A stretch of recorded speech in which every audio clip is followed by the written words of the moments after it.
today I will be discussing to you your module number 2. It's all about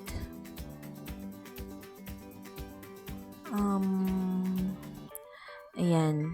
So, distinguish text types according to features, problem and solution, cause and effect, and comparison and contrast.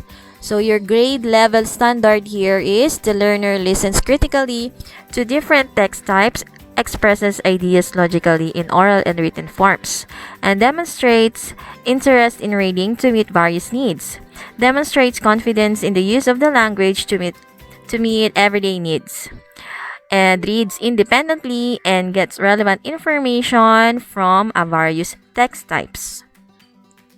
So here we have your learning competencies or MELCs. So what do you need to know? In this module, this module was designed and written with you in mind. It is here to help you distinguish text types according to features. So, yung module 1 yun naman, distinguish text types according to purpose. This one naman is according to features. So, the scope of this module permits it is to be used in many different learning situations. The language used recognizes the diverse vocabulary level of students. The lessons are arranged to follow the standard sequence of the course, but the order in which you read them can make a change to correspond with the textbook you are now using. Primarily, at the end of this module, you are expected to meet the following learning objectives. Okay, so Lesson 1, distinguish text types according to features, problem and solution, cause and effect, and comparison and contrast. So, in your module 2, this is the topic. Okay. So, let us review again your module 1. So, distinguish text types according to purpose. So, we have to recount or yung nagre-recall, and then we have to explain, and then to persuade or to convince. So, yan, may activity dito na for your review.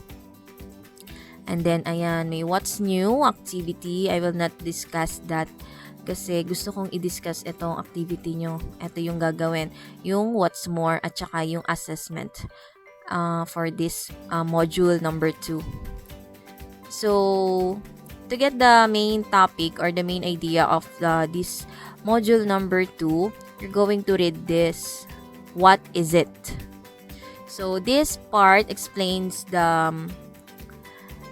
content of your module or the certain topic of that module. So, module 2, distinguish text types according to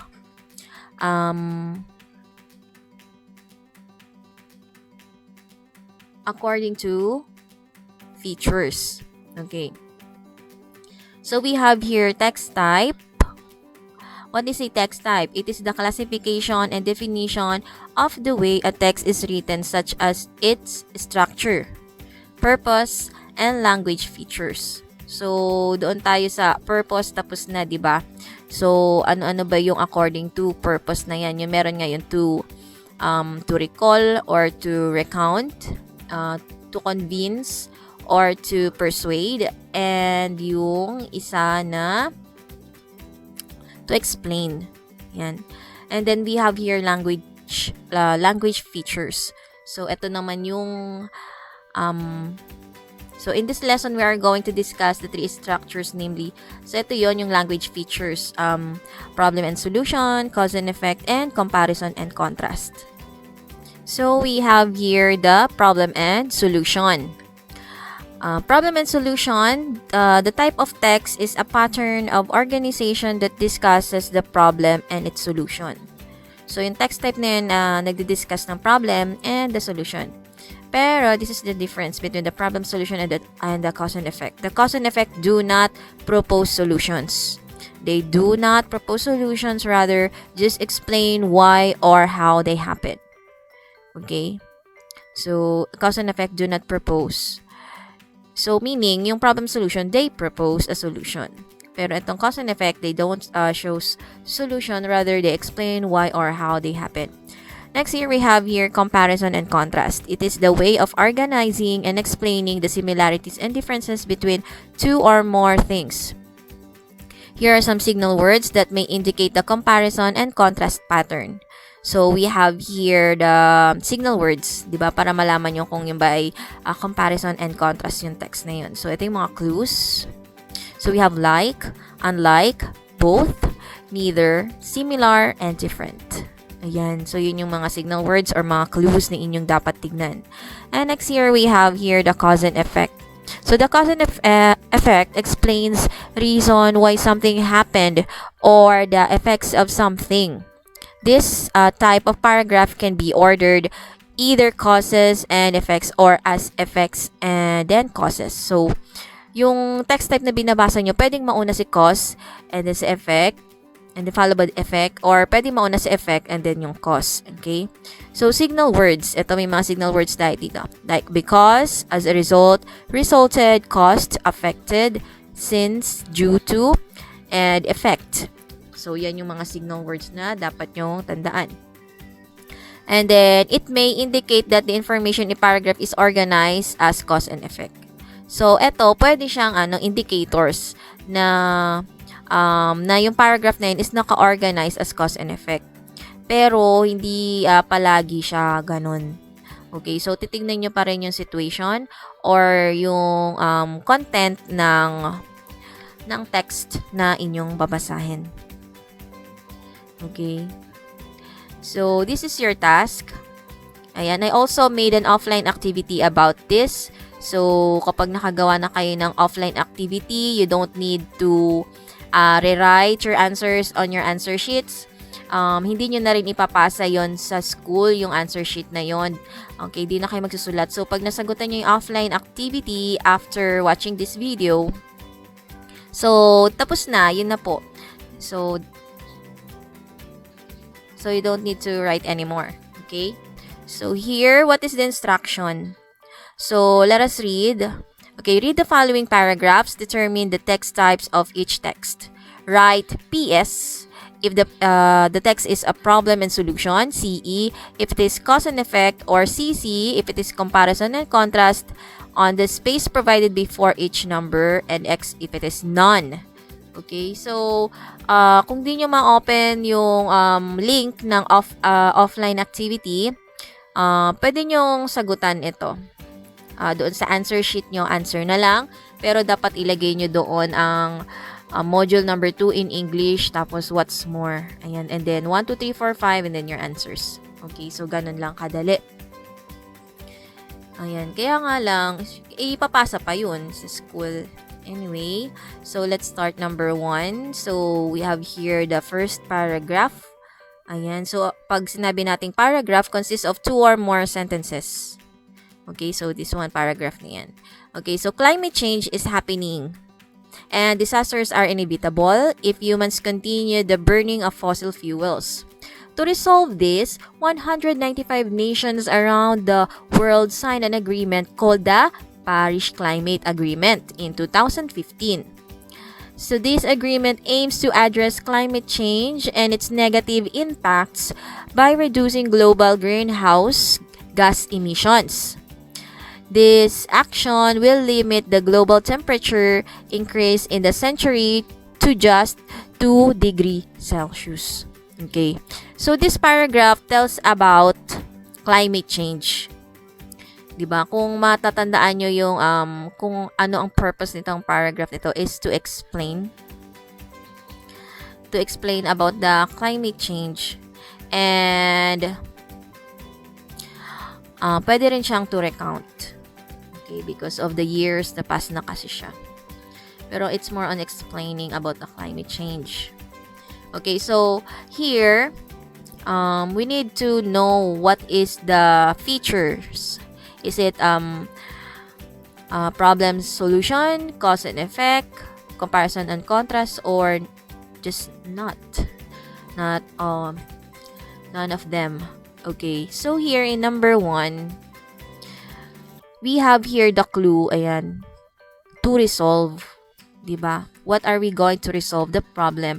And what is the problem here in this paragraph? The climate change that is happening. Diba? So, this is the problem, the climate change. Pagbabago ng panahon. So, minsan, maaraw, biglang uulan, tapos summer na, hindi pa rin maaraw, hindi pa rin maulan pa rin. So yun, nag-iiba yung panahon. So that is climate change. That is a problem. That is the global problem. Okay? So what is the solution in this paragraph? So the solution is they signed or they made an agreement called the Paris Climate Agreement. Okay? So may ginawa silang agreement. So this agreement aims to address the climate change and its negative impacts by reducing global greenhouse gas emissions. Ayan. So itong agreement na to, ayan, kailangan daw bawasan yung mga global greenhouse gas emissions. So this action will limit the global temperature increase in the century to just 2 degrees Celsius. Okay, so na-lessen. So I think makakatulong din siya to this problem, the climate change. Okay, so therefore in the number 1 paragraph, the answer here is PS. Okay, so that is PS, problem and solution. Again, number 2, poverty. Poverty is believed to be the leading cause of overpopulation, a lack of educational resources coupled with high death rates leading to higher birth rates result in impoverished areas seeing large booms in population. Okay, so here, meron tayo ditong nakitang clue or signal word. Ayan, result.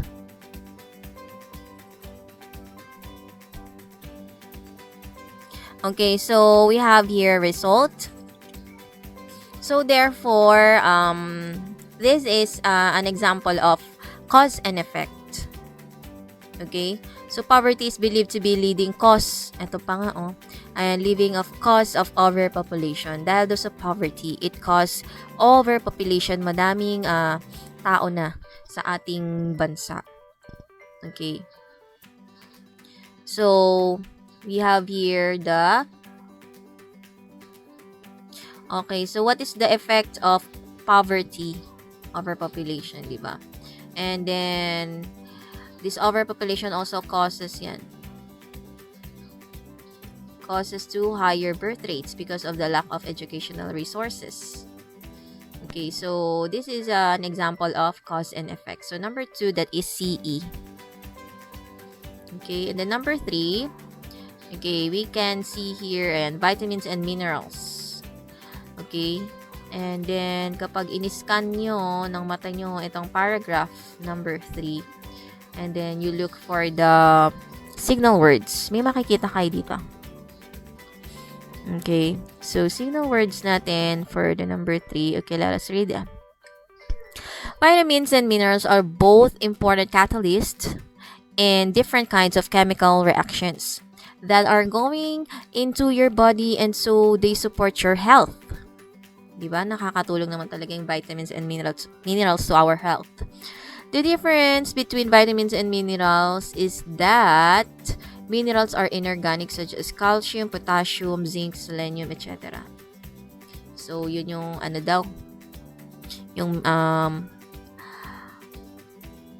minerals. So, yung mineral daw inorganic siya. And then we have here the vitamin. On the other hand, vitamin are organic materials. So, makita nyo dito, di ba? Inorganic ang mineral and then yung vitamin that is organic. So, may comparison na. Okay, so either plants or animals make vitamins. Vitamin C comes from oranges, while humans produce vitamin D from the sunlight that shines on our skin. Okay, so makikita nyo na that this is an example of comparison and contrast because the use of, the difference between vitamins and minerals, diba? So, and ito pa yung signal word na both. Both. Ayan. So, that is CC, comparison and contrast.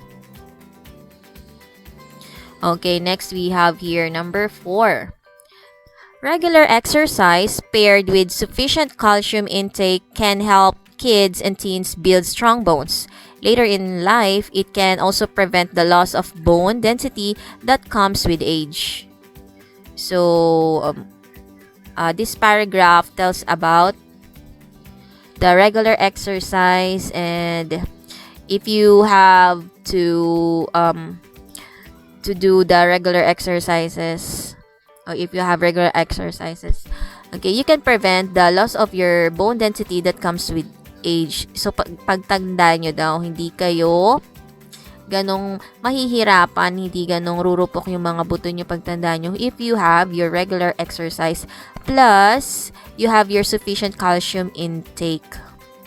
Okay, so in number 4, this is an example of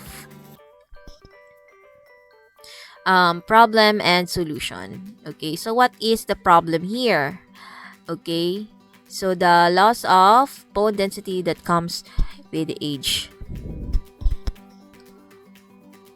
And then your solution is to have a regular exercise paired with sufficient calcium. Okay, and then number 5. Okay, so number 4, that is PS. Okay, then number 5, people living in Marikina City and nearby areas cannot stop comparing their experiences with tropical typhoon Ulysses to what they have experienced before with tropical storm Ondoy back in 2009. Both typhoons brought heavy rains and severe flooding in their areas. One person added that unlike Ondoy's flood, which quickly rose and quickly subsided, Ulysses' flood took some time to subside. Okay. So, here, may nakita tayong signal word na both. Tapos, may unlike. So, here, we can see that the comparison between Ondoy and Ulysses. Para silang mga bagyo, di ba? Ano yung pinagkaiba nila? So, this is an example of comparison and contrast. Okay, so number 5, that is CC. Okay, so your last activity for this module is to do your assessment. Okay, so by this time, you're going to read the following paragraphs as well. So determine the text types of each text. Write PS if the text is a problem and solution. So, PS daw, problem solution, CE if it is cause and effect, or CC if it is comparison and contrast on the space provided before each number. Pero if you're going to answer your offline activity, you just click your answers there and then you submit and then you can see your scores right away. And you don't need to write the answers on your answer sheets anymore.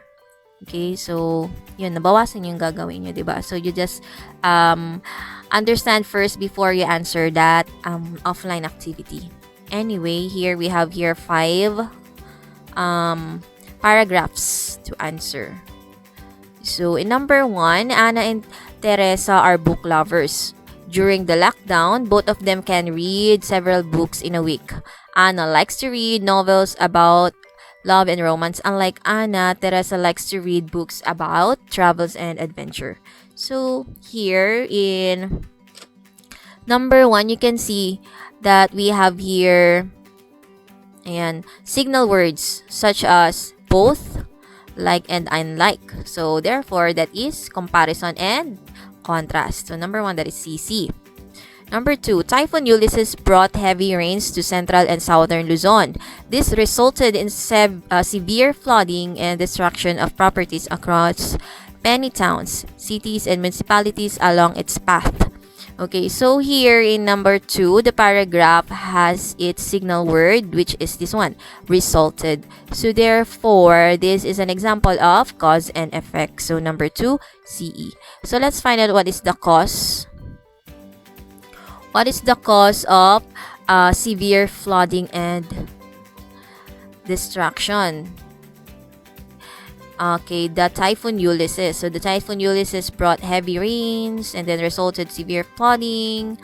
And okay, so the Typhoon Ulysses is the cause of the flooding. So the effect of Typhoon Ulysses is a severe flooding and destruction of properties across many towns. So number 2, that is cause and effect. Number 3, Wearing a face mask, face shield, and the proper social distancing were proposed as a means of prevention from the spread of COVID-19 virus. Okay, so what is the paragraph all about? It tells about a problem, diba? The pandemic today that we are experiencing now. So we have the COVID-19 virus. That is the problem. And then what is the solution? You wear a face mask, face shield, and practice of social distancing. Pero since bawal mo ng lumabas-labas kasi as I am making this video, it's ECQ in our area. So in Metro Manila, ECQ pa rin. So bawal po muna lumabas, stay home. Okay, so number 3, that is PS, problem solution. Number 4, the severe flooding in low-lying areas resulted in the transportation of people and goods to be paralyzed. Farm goods like vegetables are unable to reach markets, hence the supply dropped and spike in price happened. Diba? Syempre, pag bumaha, maapektuhan yung mga pananim, syempre, kukonti lang yung aanihin and ayun, malaki ang dagdag sa presyo ng mga bilihin. Okay, so this one is an example of cause and effect. Diba? So, the cause is the severe flooding and then the effect is vegetables are unable to reach markets, tapos tataas pa yung presyo niya. So, this is an example of cause and effect, CE number 4. And then number 5, the Bayanihan spirit lives on to many Filipinos after the recent typhoons. Both rich and poor gave something to the needy who were affected by the typhoon.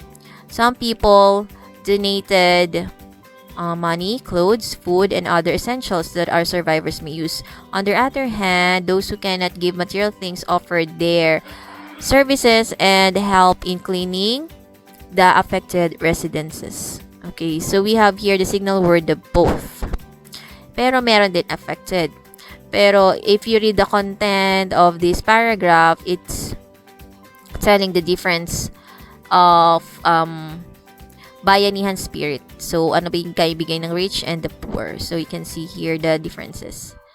Okay, so number 5, that is an example of comparison and contrast.